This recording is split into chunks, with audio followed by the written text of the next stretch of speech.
Oke, baik, kita lanjut. Ya. Jadi di sini kalau katakanlah reaksi pertama ini reaksi konsekutif ya, atau reaksi lanjutan. Misalkan di sini PO4 ya, bereaksi dengan H+ menjadi HPO4 2-. Maka ini kita tuliskan K-nya. K-nya adalah karena ini aqueous semua ya, berarti dilibatkan HPO4 2- dibagi PO4 3- dikali konsentrasi H+. Tuh.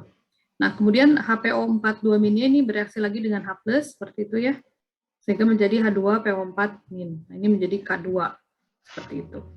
Ya, nah kalau kita jumlahkan reaksi ini ya, penjumlahan reaksi ini, reaksi 1 dan 2 kita jumlahkan ya, maka di sini bisa dihilangkan ya. Nah, misalkan PO4 3- hanya ada di kiri, berarti tetap dituliskan. Kemudian H+ di sini ada di kiri dua-duanya ya, sehingga di sini 2H+. Kemudian di kanan HPO4 2- di sini ada, di sini juga ada, berarti ini bisa dicoret gitu ya. Sehingga di sini menjadi H2PO4-.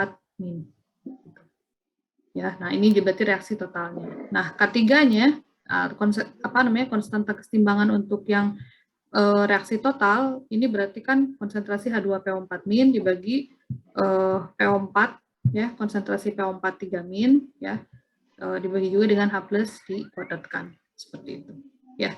Dan sebetulnya K3 ini ya itu juga merupakan perkalian gitu ya dari K1 dan K2 ya. Jadi K3 itu kalau misalkan kita kalikan yang ini ya, K1 ini kemudian K2 ini kita kalikan, maka hasilnya sama ya, H2PO4- dibagi konsentrasi PO4 3- ya, kemudian dikali konsentrasi H+ dikuadratkan. Ya, jadi kalau dalam suatu reaksi penjumlahan reaksi ya, maka K-nya dikalikan gitu ya. Reaksi tahap 1, reaksi tahap 2, tahap 3 dan seterusnya. Ya, makanya berarti K1 dikali K2 dikali K3 dan seterusnya. Itu buat mempermudah aja sebetulnya ya. Tapi kalau Anda mau sininya ya silahkan aja ya, itu bebas. Oke, nah ini contoh ya, ini contoh. Di sini misalkan reaksi antara CO2 ya menghasilkan CO dan setengah O2 ya. Kemudian yang kedua H2 ditambah setengah O2 menghasilkan H2O. Nah, di sini dikatakan kalau reaksi ini kita jumlahkan. Ya, reaksi 1, reaksi 2 dijumlahkan gitu ya.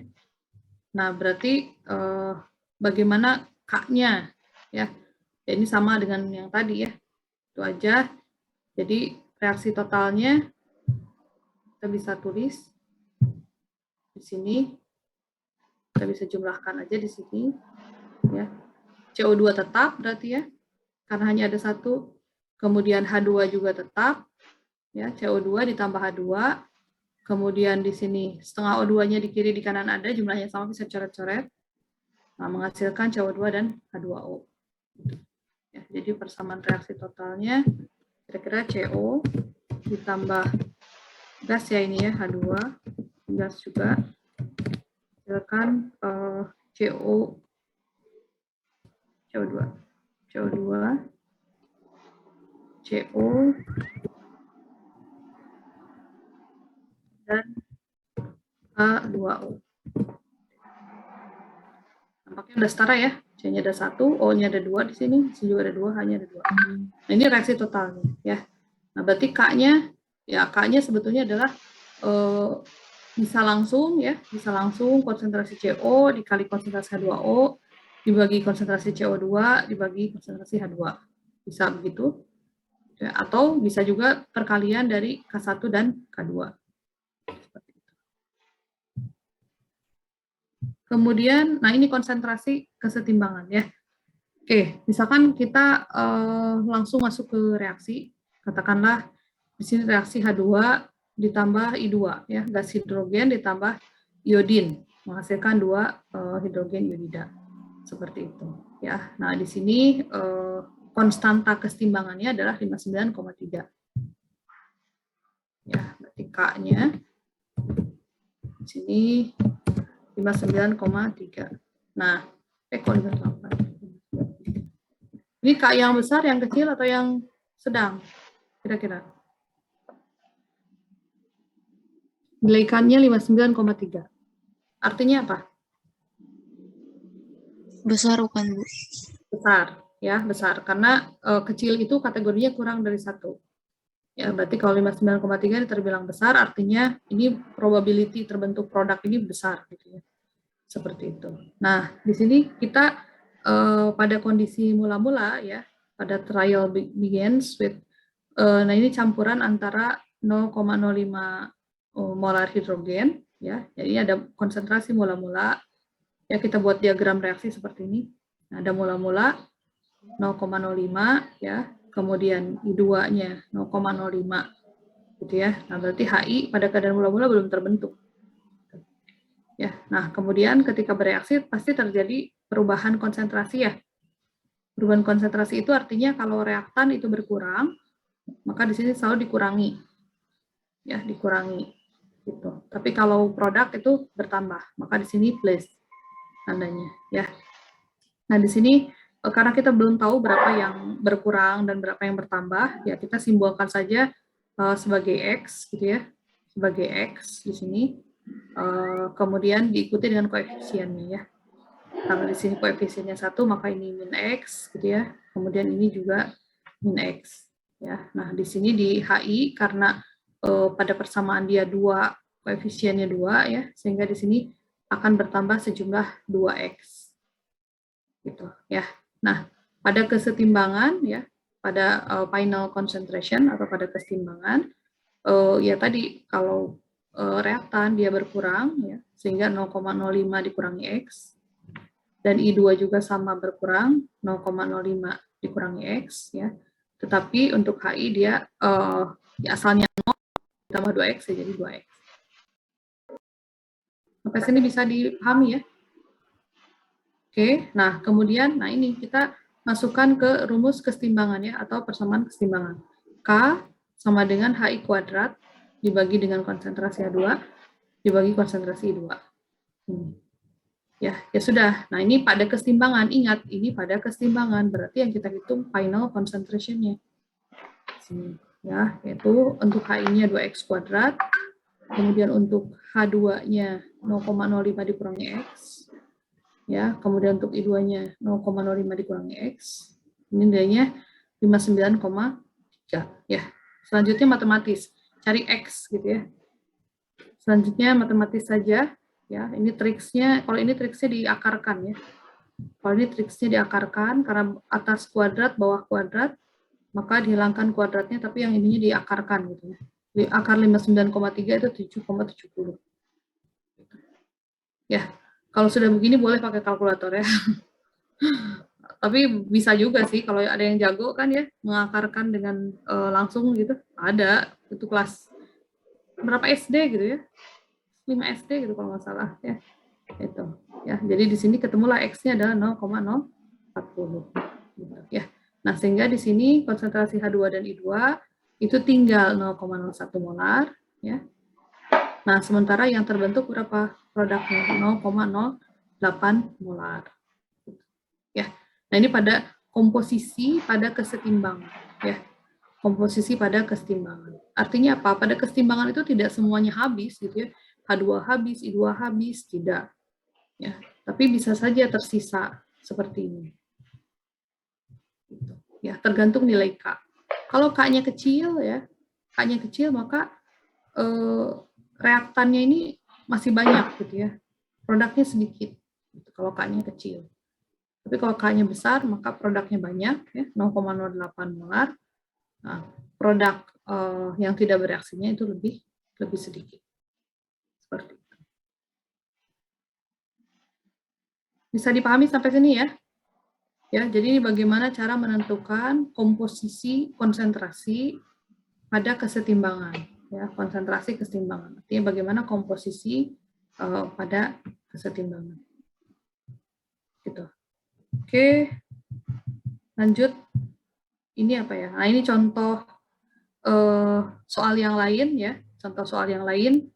Sini reaksi klorin dengan fosfor triklorid, fosfor triklorida ya. Seperti itu. Di sini katanya mula-mula konsentrasi sama sih reaktannya diketahui ya, 0,015 dan 0,05 gitu ya. Kita buatkan pada diagram seperti ini. Kemudian ada perubahan konsentrasi ya. Kalau reaktan berkurang minus X. Kalau produk bertambah berarti plus X. Karena di sini koefisiennya 1:1:1 gitu. Sehingga di sini juga min X plus X gitu. Ya, nah ini konsentrasi akhirnya sekian. Gitu. Dan nilai K-nya di sini adalah 33. K itu tidak ada satuannya ya. Konstanta kesetimbangan itu tidak ada satuannya. Sudah 33 gitu ya. Semacam rasio. Ini. Ya sudah, nah, nanti kita bisa menentukan nilai X ya. Dari sini kita bisa menentukan nilai X. Jadi ya. Jadi X, nah ini masuk ke persamaan kuadrat. Persamaan kuadrat ya, dan Anda harus menyelesaikan mencari X ya. Misalkan pakai rumus ini yang apa namanya, X sama dengan min B plus minus B kuadrat. Nah, ini kan matematika banget ya. Matematika banget, sehingga di sini akan diperoleh 2X ya. X1 dan X2. Nah, berarti harus pilih salah satu ya. Harus pilih salah satu. Pilihnya gimana? Cara memilihnya? Cara memilihnya gimana? Kan dari persamaan kuadrat ini kan diperoleh X1, X2 gitu ya. Nah, terus Anda milihnya yang mana? X1 atau X2? Cek dulu nilainya, nanti dimasukin. Ya, cari yang paling logis ya. Kalau mula-mulanya 0,015 gitu ya. Masa akhirnya 0,087 gitu ya. Gitu ya. Jadi kan minus hasilnya kan jadi yang mungkin adalah yang ini. 0,0088 gitu. Ya, sehingga di sini X-nya adalah 0,0088. Sehingga konsentrasi Cl2-nya ya 0,015 dikurangi 0,0088 gitu ya. Sehingga konsentrasi Cl2 di sini 0,06, kemudian PCl3 ini 0,041. Seperti itu. Bisa dipahami ya? Oke, jadi ini masalah trik ya, kesininya masalah perhitungan matematis. Ada pertanyaan sampai sini? Ibu, saya ingin bertanya tentang yang proses pembentukan yang persamaan reaksi Ca2 plus 2OH-. Itu kan terbentuk larutan yang sifatnya solid ya. Sifatnya solid. Nah, itu tuh reaksi kesetimbangannya bagaimana? Kalau misalkan terjadi, apakah ketika ada perubahan kondisi atau keadaan, misalkan konsentrasi dinaikkan atau tekanan dinaikkan atau suhu temperaturnya dirubah, itu apakah akan terjadi yang namanya perubahan pergeseran kesetimbangan? Soalnya kan itu fasenya solid, yang produknya. Berarti kan konstan, Bu. Terus itu gimana, Bu?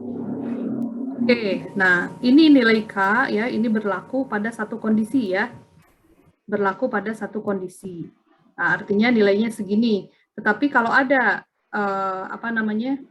Kalau ada gangguan ya, kalau ada gangguan, maka akan ada terjadi pergeseran kesetimbangan yang baru gitu ya, atau prinsip Lecatelier. Seperti itu. Begitu bukan yang dimaksud? Iya, Bu. Ya, nah Lecatelier akan kita bahas di sini ya. Nah, ini kita akan bahas pergeseran kesetimbangan.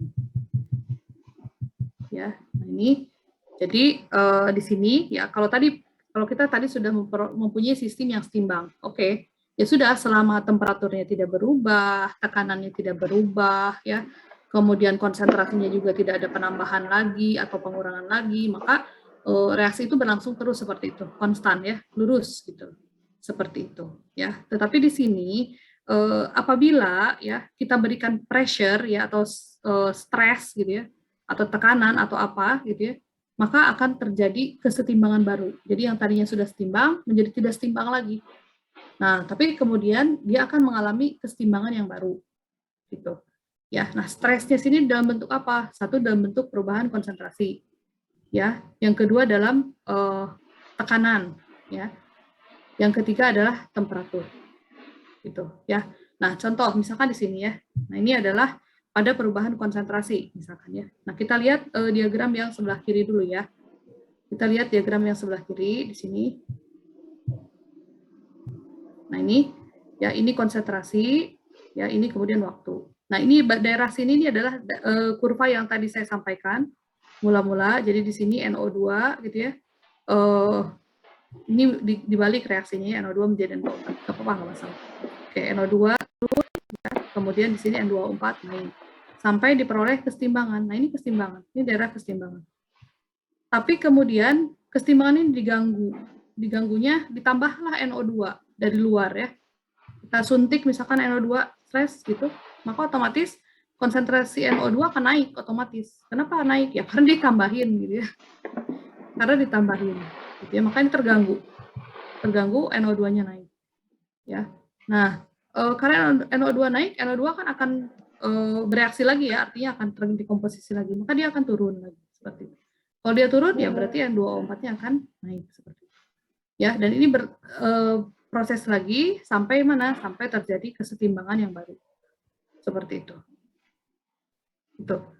Ya, jadi intinya kalau kita resumekan ya. Jadi ketika ada penambahan stres gitu ya di sini dalam berupa konsentrasi, maka kesetimbangannya akan terganggu. Gitu, ya. Ke arah mana kesetimbangannya terjadi? Kita lihat di sini. Ya. Nah, jika misalkan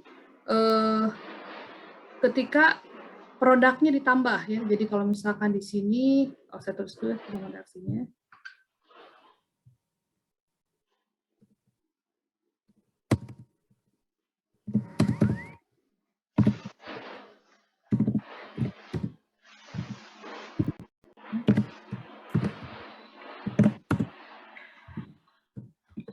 Seperti ini ya. Nah, katanya jika produknya dinaikkan, artinya saya tambahkan C ke sini ya. Saya tambahkan C ke sini atau saya tambahkan D ke sini ya. Maka nanti Q-nya ya akan berubah, Q-nya menjadi lebih besar daripada K. Ya. Itu. Dan akibatnya apa? Kesetimbangannya bergeser ke arah kiri ya. Ke sini gitu ya. Jadi kalau saya tekan di sini ya, saya beri stres di sini, saya beri konsentrasi di sini, maka kesetimbangan bergeser ke arah kiri. Tuh, ke arah reaktan ya. Banyak reaktan yang terbentuk. Seperti itu. Ya. Atau misalkan produknya berkurang ya, saya ambil. Jadi sudah terbentuk saya ambil. Sudah terbentuk saya ambil. Sudah terbentuk saya ambil. Maka kesetimbangan bergeser ke arah mana? Ke arah kanan. Ya, ke arah sini. Jadi kesetimbangan bergeser terus ke arah kanan. Karena ini saya ambil terus-menerus. Gitu, ya. Atau kemudian kalau reaktannya saya tambahkan. Ya, reaktan saya tambahkan di sini. Saya tambahkan lagi A. Ya, atau saya tambahkan lagi B seperti itu. Maka reaksi bergeser ke mana? Reaksi akan bergeser ke arah kanan. Seperti itu. Ya, atau misalkan reaktan yang saya kurangin. Ya otomatis kesetimbangan bergeser ke arah kiri. Seperti itu.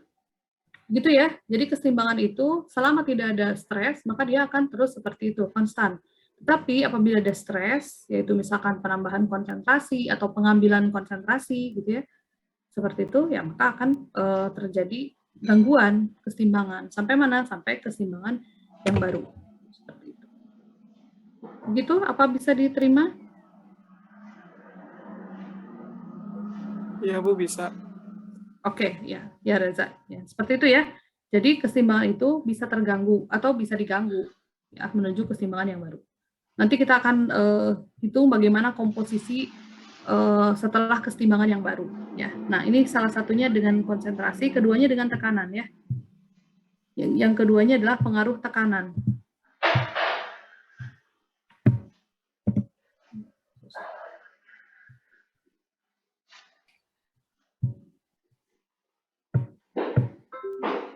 Nah, ini ya, ini pengaruh tekanan ya. Bagaimana pengaruh tekanan terhadap reaksi kesetimbangan ya, terhadap reaksi kesetimbangan ya. Di sini kalau misalkan reaksinya antara NO2 menjadi N2O4 ya. Jadi pada kondisi mula-mula misalkan di sini ya, dan ini sudah setimbang gitu ya, sudah setimbang ya. Kemudian kita beri tekanan, nah artinya ini ada pressure ya, tekanan baru gitu ya. Nah, kira-kira arah reaksi kemana gitu loh, ke arah NO2 atau ke arah N2O4 gitu ya. Nah, biasanya ya arah reaksi itu adalah ke arah yang jumlah molnya kecil. Misalkan di sini ya. Di sini 2NO2 ya menghasilkan N2O4 ya. Seperti itu. Jadi kalau misalkan ini sistemnya seperti ini, kemudian kita berikan tekanan ke dalam sistem ini, maka arah kesetimbangan itu adalah ke arah yang jumlah molnya paling sedikit. Di sini di reaktan, di sini molnya adalah 2 ya. Artinya lebih banyak molnya.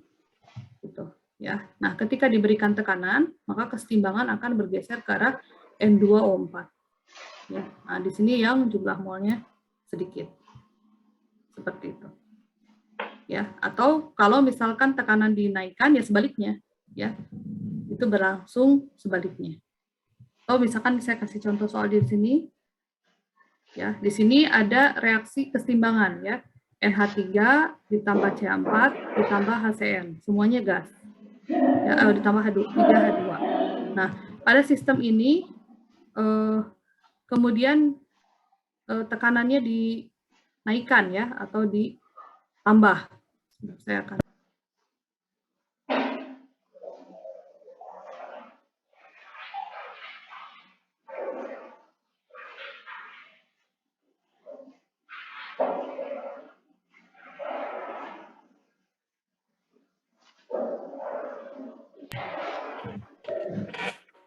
ya. Ini NH3, CH4, HCN2 ya.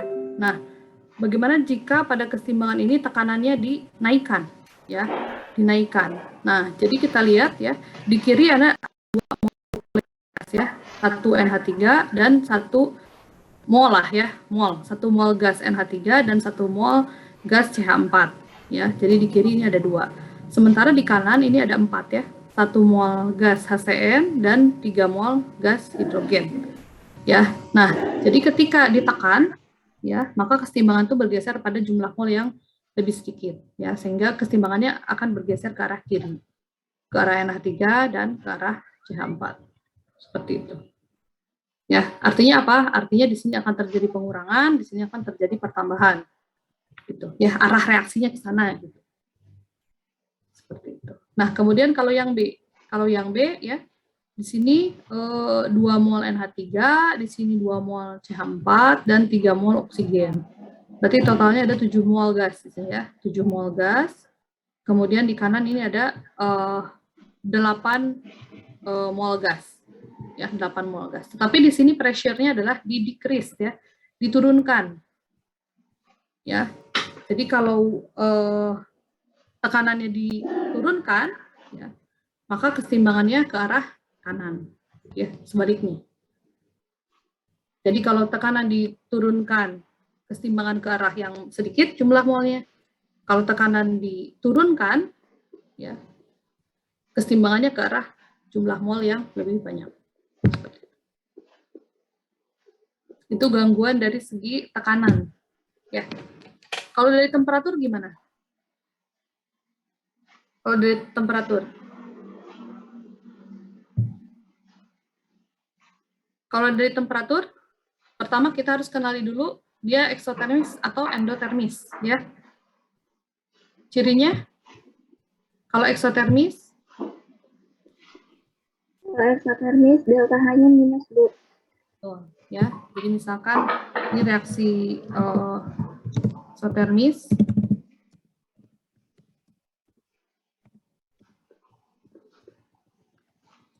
delta H-nya minus 200 kilojoule lah ya, misal seperti itu. Ya, berarti itu eksotermis. Nah, kemudian Kalau ini reaksinya endotermis. Plus 100 kilojul, seperti itu ya. Ya, jadi kita harus kenali dulu reaksinya apakah eksotermis atau endotermis. Ya, nah misalkan pada suatu reaksi eksotermis temperaturnya kita tambah ya, malah kita panaskan. Maka kesetimbangan ke arah reaktan ya. Jadi kesetimbangannya malah ke arah kiri. Ya, jadi kalau untuk reaksi eksotermis ya Anda nggak perlu menambahkan panas gitu ya. Seperti itu. Ya, jadi untuk reaksi eksotermis ya Anda nggak perlu menambahkan panas. Kenapa? Karena kalau Anda tambahkan panas pada kesetimbangan itu, maka dia akan kembali ke arah reaktan gitu. Bukan terbentuk produk, malah terbentuk reaktan. Ya, itu untuk reaksi eksotermis. Kalau eksotermis, kalau misalkan temperaturnya didinginkan ya. Nah, kalau kondisi kesetimbangan nih reaksi eksotermis dalam kesetimbangan temperaturnya didinginkan, nah malah kesetimbangannya ke arah produk ya. Banyak produk yang terbentuk. Jadi untuk mengetahui kesetimbangan ini kita harus tahu dulu, kenali dulu mana yang ekso, mana yang endo ya. Nah, ini untuk yang reaksi endotermis kalau ditambahkan temperatur ya otomatis ke arah kanan, sebaliknya ya. Banyak produk yang terbentuk.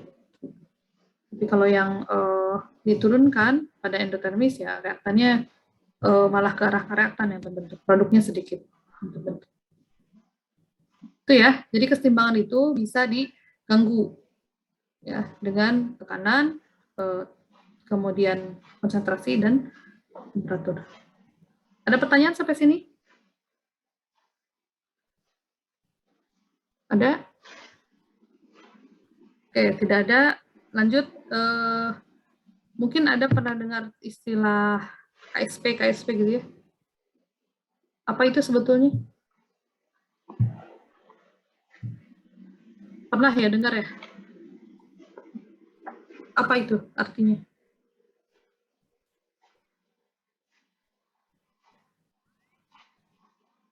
Apa itu? Artinya apa? Ada apa? Hasil kali kelarutan. Oke, selain itu, kaitannya dengan kesetimbangan. Tema kesetimbangan hari ini apa kaitannya?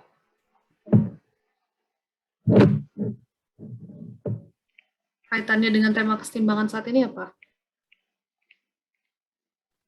Tetapan atau konstanta bukan dulu. Betul ya. Jadi KSP itu adalah K yang tadi kita bahas. Ya. KSP itu adalah K, konstanta kesetimbangan yang tadi kita bahas. Tetapi dalam hal ini adalah untuk reaksi kelarutan ya. Apa yang maksud dengan kelarutan?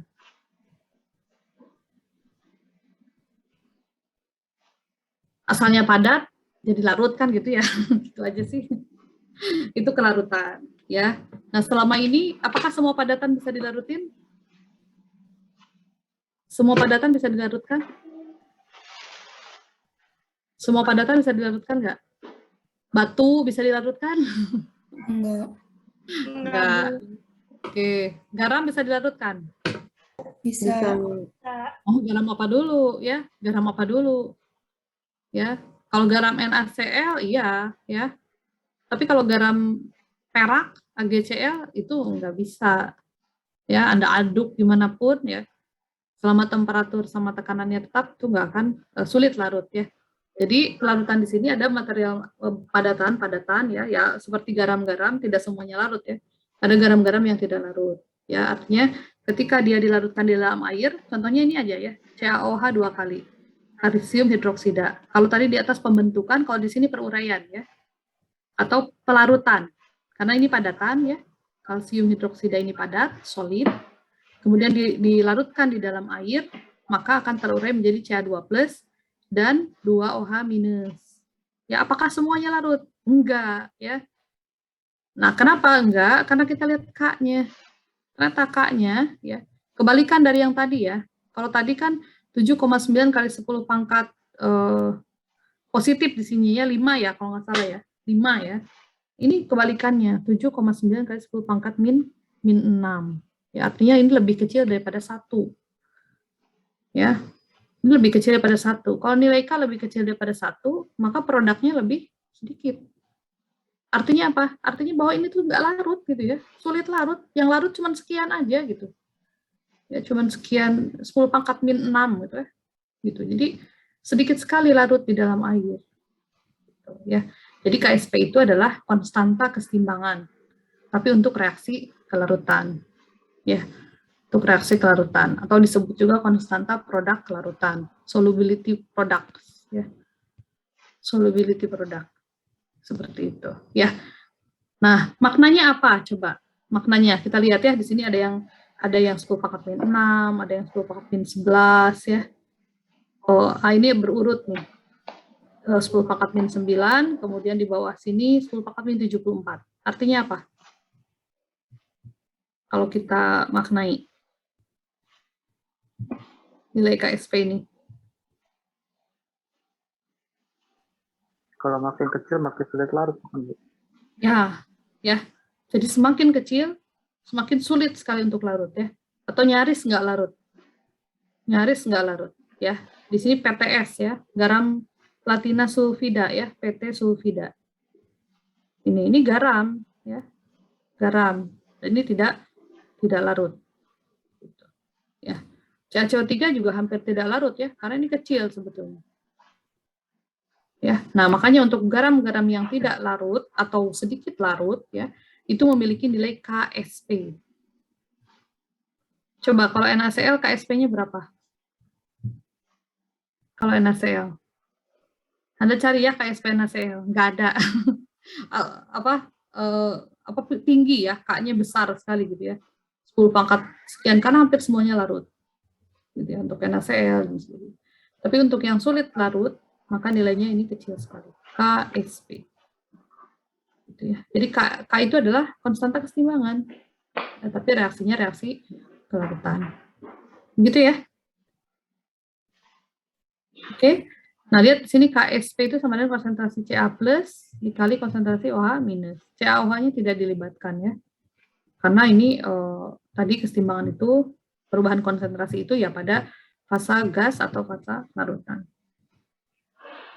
Bisa dipahami sampai sini? Saya, oke. Lanjut.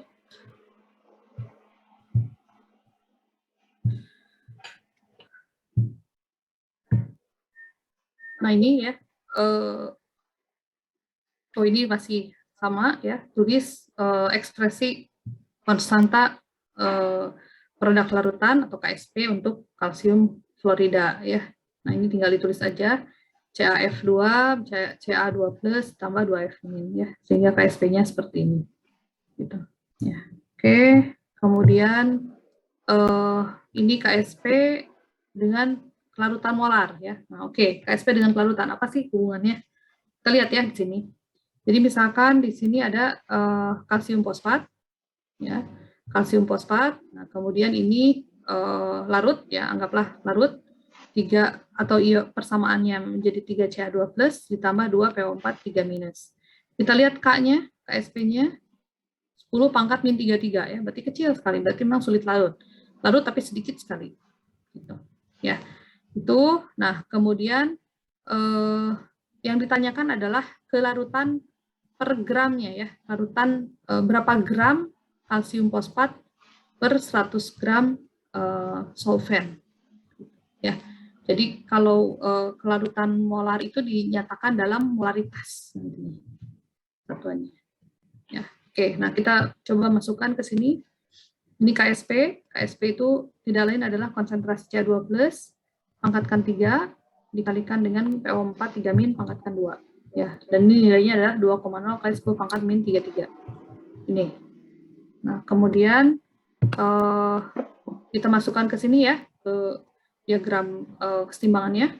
Di sini mula-mula reaksi ini padatan ya. Kemudian sebelum dilarutkan ya ini pasti masih 0 ya. Kemudian ini masih 0. Nah, kemudian setelah dilarutkan mungkin setelah beberapa saat gitu ya, setelah beberapa waktu. Nah, ini ada yang larut. Berapa yang larut? Nah, kita tidak tahu. Kita simbolkan saja ini sebagai X gitu ya. X. Nah, tapi karena memang di sini koefisiennya 3 ya, 3 Ca2+, berarti anggaplah 3X. Ya, kemudian untuk yang PO4 ini menjadi 2X ya, plus 2X. Sehingga konsentrasi akhirnya berapa? Konsentrasi akhirnya di sini menjadi 3X dan di sini menjadi 2X. Gitu.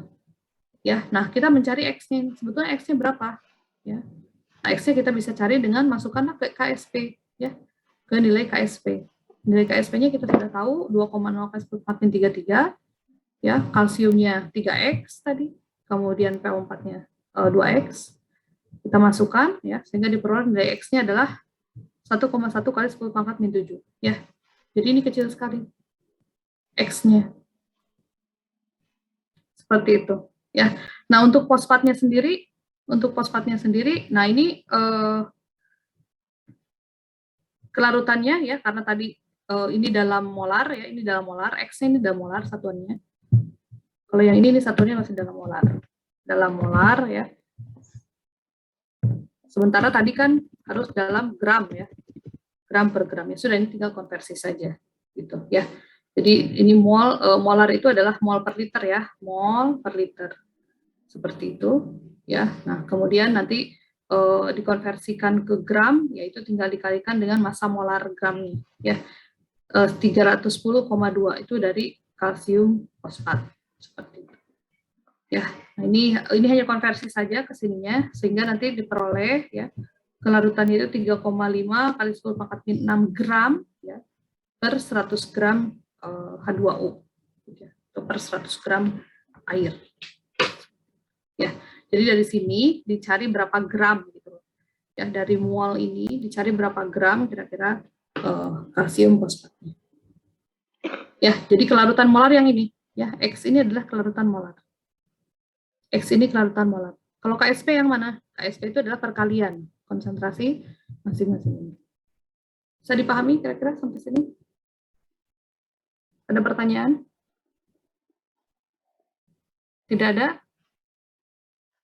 Oke, kalau tidak ada, selanjutnya ini efek ion selama. Masih ingat efek ion selama?